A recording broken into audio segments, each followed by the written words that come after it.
नमस्ते दोस्तों। कल हमने वीडियो भाग 1 में पाठ 7वां मेरे रजा साहब और उसकी लेखिका है सुजाता बजाज जी। मेरे रजा साहब का संस्मरण यादें जो लेखिका ने हमारे सामने रखी है, इसका हमने अध्ययन किया है। आगे चलकर लेखिका सुजाता बजाज जी रजा साहब के बारे में क्या बताते हैं, ये हम वीडियो क्रमांक 2 में इसका अध्ययन करने वाले हैं। तो दोस्तों, कल हमने अपने वीडियो में देखा था कि रजा साहब जो है और उनकी जो यादें हैं, रजा साहब का पूरा नाम है दोस्तों डॉक्टर सैयद हैदर रजा, कि जो एक प्रसिद्ध चित्रकार है, उच्च कोटि के जाने माने। सुजाता बजाज जी के ज़्यादातर गणपति के चित्र हैं। सुजाता बजाज जो है अपनी लेखिका, वो ज़्यादा करके गणपति के चित्र, गणपति की मूर्तियाँ वो बनाती थी। पेंटिंग बनाने में उन्हें ज़्यादा इंटरेस्ट था, चित्रकारी था, इसलिए वह भी एक प्रसिद्ध कलाकार, आर्टिस्ट बन चुकी है। मशहूर चित्रकार, भारत के सबसे महंगे मॉडर्न आर्टिस्ट में से रजा साहब यह एक है दोस्तों। कि सबसे ज्यादा कीमती में बेचे जाने वाले अगर चित्र किसके होंगे तो अपने रजा साहब के, मॉडर्न आर्टिस्ट में वह एक गिने जाते हैं दोस्तों। रजा साहब यानी कि सैयद हैदर रजा उर्फ S.H. रजा, उनका जन्म हमने देखा 22 फरवरी 1922। एक प्रसिद्ध भारतीय कलाकार। 1950 के बाद वे फ्रांस में रहने चले गए। 1981 में उन्हें पद्मश्री ललित कला अकादमी की मानद सदस्यता मिली। 2007 में पद्म भूषण से उन्हें सम्मानित किया गया दोस्तों। 10 जून 2010 को वे भारत के सबसे महंगे आधुनिक कलाकार बन गए दोस्तों। तो आधुनिक कलाकार बनने के पीछे कोई कारण था। उसके पीछे ये कारण था दोस्तों कि जब क्रिस्टी के नीलामी में एक सौराष्ट्र नामक एक सृजनात्मक चित्र जो रजा साहब ने बनवाया था, पेंटिंग की थी, वह 16 करोड़ 42 लाख रुपए में बेचा गया था। इसलिए वो मॉडर्न आर्टिस्ट में से एक रजा साहब माने जाते हैं। इतने उच्च कोटि के कलाकार वो हो चुके हैं, इतने महंगे भारत के कलाकार में वह रह चुके हैं। और ऐसे महान कलाकार के बारे में कुछ यादें संस्मरण लेखिका सुजाता बजाज जी ने हमारे सामने प्रस्तुत की है। तो दोस्तों, अब हम जो आगे का पाठ है रजा साहब के बारे में जानकारी, यह हम अभी शुरू करते देखते हैं। किताबों में ध्यान दो। मुझे याद है, पन्ना नंबर 17 पर आधारित दूसरा परिचय चल रहा है अपना। मुझे याद है 22 अक्टूबर 1988 को मैं लंदन से पेरिस के गार्दिनो स्टेशन पर ट्रेन से पहुंची थी। जब सुजाता बजाज अपने घर से निकली तो 22 अक्टूबर का दिन 1988 में लंदन से पेरिस के गार्दिनो स्टेशन पर पहुंची। रजा साहब स्टेशन पर मेरा इंतजार कर रहे थे। देखो दोस्तों, उस स्टेशन पर इतने बड़े उच्च कोटि के कलाकार सुजाता बजाज जी का वह रेलवे स्टेशन पर उसके आने की प्रतीक्षा में थे, इंतजार में थे। गाड़ी आने को देर दी पर वो वहां से हिले नहीं, हटे नहीं, इंतजार करते रहे। ट्रेन लेट थी पर वे वही डटे रहे। डटे रहना, वही रुकना। डटे रहने का अर्थ क्या है? वही रुकना। कि लेट होने पर भी वह स्टेशन छोड़कर दूसरी ओर गए नहीं दोस्तों। वो केवल सुजाता बजाज जी की राह देखते थे। उन्हें लेने को वो वहां पर उपस्थित थे। मुझे मेरे हॉस्टल के कमरे में छोड़कर ही वे चले गए। एक दिन मैं बीमार होकर अपने कमरे में पड़ी थी। एक दिन बात ऐसी हुई दोस्तों, जब सुजाता में बजाज वहाँ गए थे, तो वहाँ पर सुजाता जी जरा बीमार हो चुकी और इसलिए वह अपने कमरे में पड़ी थी। रात 11 बजे रजा साहब मेरे लिए दवा, भारतीय रेस्टोरेंट में से खाना पैक करवा कर पहुँच गए। देखो दोस्तों, तो उनके हॉस्टल पर रजा साहब जो है, उन्हें मालूम पड़ा कि सुजाता बजाज जो है वो थोड़ी बीमार है, इसलिए उसे मिलने वो चले आए और साथ में दवा भी लेकर आए और भारतीय रेस्टोरेंट में मिलने वाला जो खाना था वो पैक करके उन्हें ले आए। मैं घर वालों को फोन करके कहा तो रजा साहब ने सुजाता बजाज जी के सामने उसके घर वालों को फोन कर दिया कि सुजाता बजाज यहाँ पर आ चुकी है,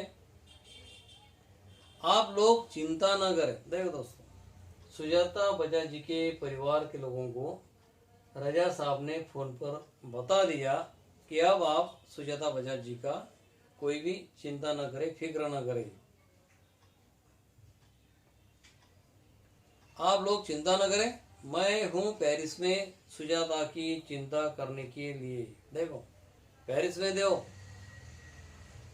सुजाता बजाज पेरिस में उन्हें रजा साहब को मिलने गई, तो रजा साहब ने उनके परिवार को कहा कि मैं पेरिस में ही हूँ, सुजाता बजाज के सामने बैठा हूँ, तो मैं उसकी देखभाल करने के लिए मैं यहाँ उपस्थित हूँ, आप कोई चिंता करने की जरूरत नहीं।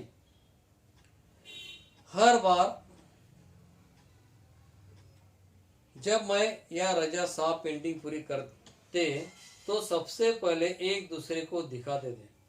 तो दोस्तों, जब उनकी चित्रकारिता का कार्य चालू होता था, सुजाता बजाज जी का चित्र और रजा साहब का चित्र बनाने के बाद वो एक दूसरे को दिखाते थे। देखो दोस्तों,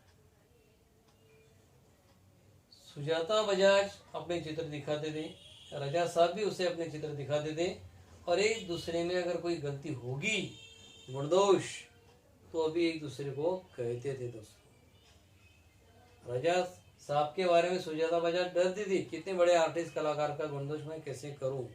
फिर भी रजा साहब ने उसे कह दिया कि हर कलाकार की दृष्टि एक अपनी अनोखी है, जिसका उसका दृष्टिकोण होता है, तो आप मुझे जो गुणदोष होगा वो सही बता देना।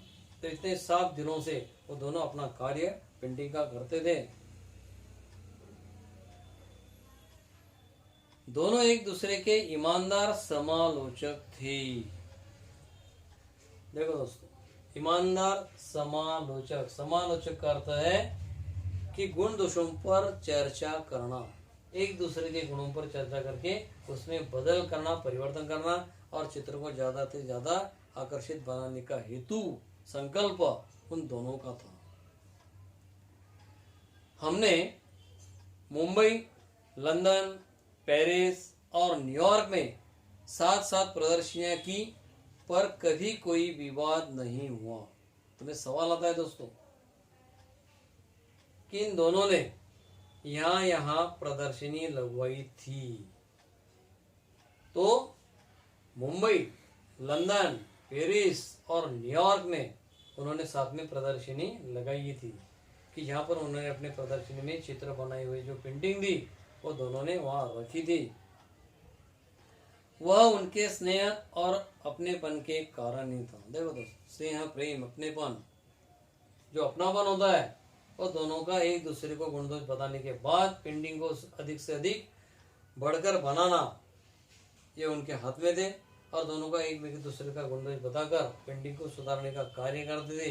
ये उनका अपने आप का बड़प्पन था। देखो,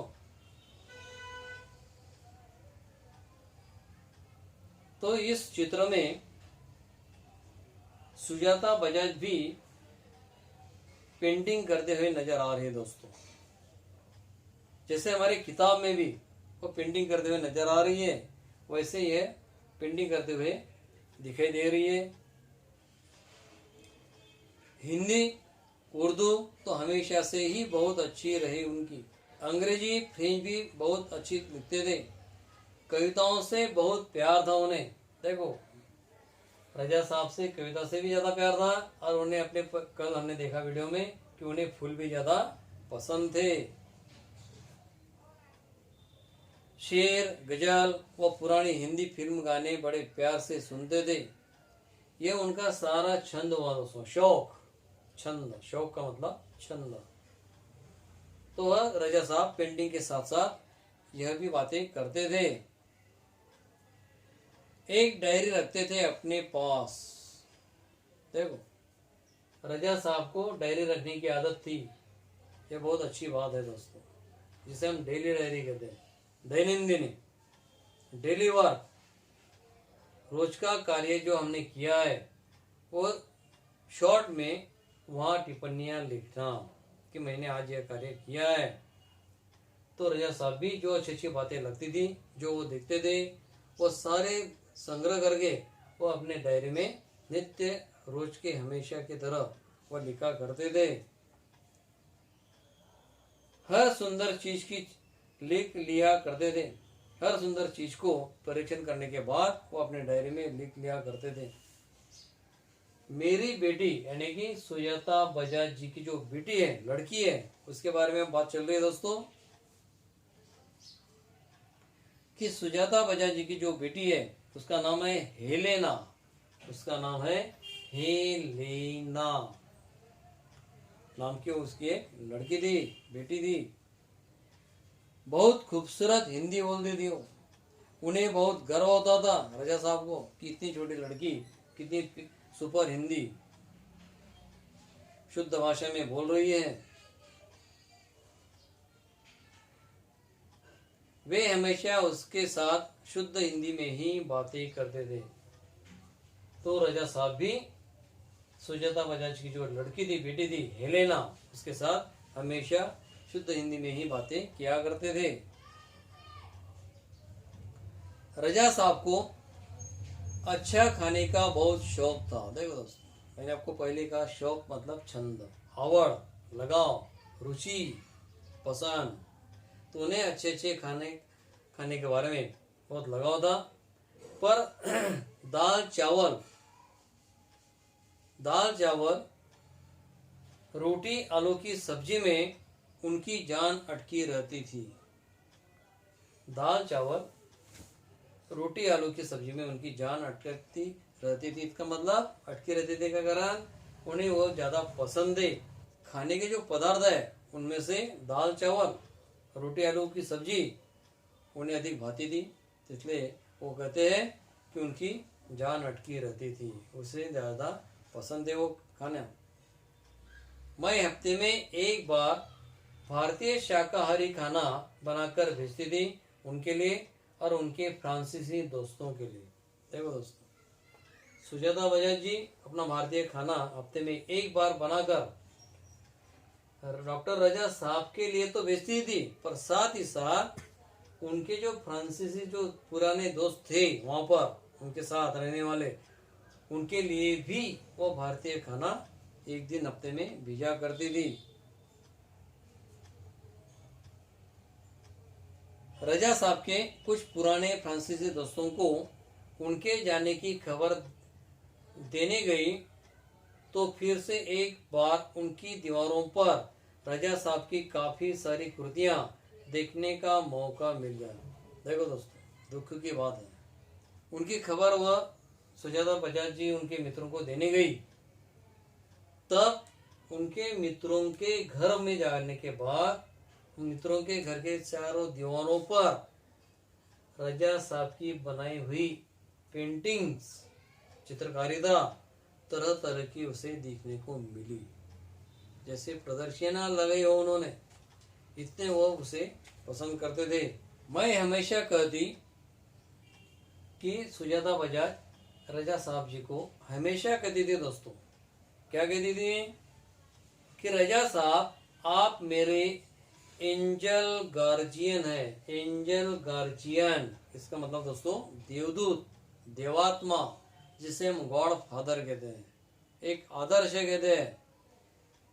तो सुजाता बजाज हमेशा रजा साहब जी को कहती थी कि आप मेरे एंजल गार्जियन है, कि आप मेरे देवदूत है, देवात्मा की तरह है, कि आपने मुझे इतनी बड़ी कलाकारी सिखाई है, आपका मुझे एक बड़ा आदर्श है, आप मेरी प्रेरणा हो। देखो